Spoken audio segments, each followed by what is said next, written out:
A federal judge has denied the Justice Department's bid to unseal grand jury transcripts from its investigation into Ghislaine Maxwell.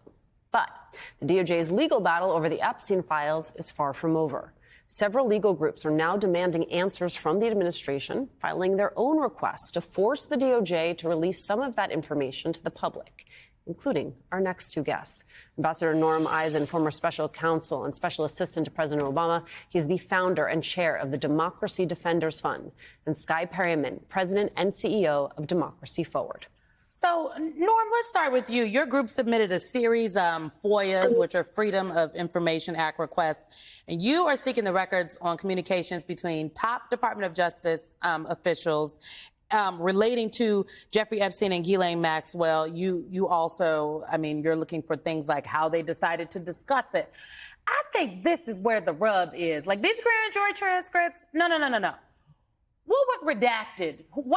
In what documents was Donald Trump's name redacted from? How did you all talk about it? Was there an email chain where you discussed all of this? Perhaps because they don't know not to put it on the email. This is where we could really find out some information, I take it.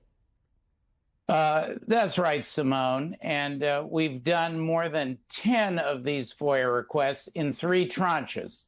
The first set were from multiple agencies. We want the Trump-Epstein files. That's the communications between Trump and Epstein. The second set was for how those Trump-Epstein files were handled or buried and by whom. And then the third and most recent set was in response to requests from victims. We have one of the lawyers on our team who got the largest settlement for the victims, a 9-figure settlement. The victims want to know, why was Ghislaine Maxwell moved from a prison where she was being incarcerated for her serious crimes to a country club prison? That is not right. So we want all the information about that. And we intend to litigate this through as long as it takes to get that information, because it's just wrong. It stinks to high heaven of a cover-up. Skye, something I want you to help me understand, which is some of this is about, the Epstein files on its face. But I also wonder how much of it is about setting a predicate about a government that has to be transparent, a government that has to be responsive to FOIA requests, and a piece of this that is bigger than any specific case. What is the legal groundwork you're trying to lay here? That's exactly what we're doing at Democracy Forward. We filed the first case in federal court on Friday. We've filed a motion today. We are in court to demand transparency. We want to know what the cover-up is. We want to know what the White House press office was saying to the Department of Justice and the FBI. We want to understand what this administration that has claimed to be the most transparent administration in history, but has turned over nothing and continues to delay. We want to understand what they're up to. So we filed requests. The Department of Justice failed in responding to those requests, and that's why we're in court.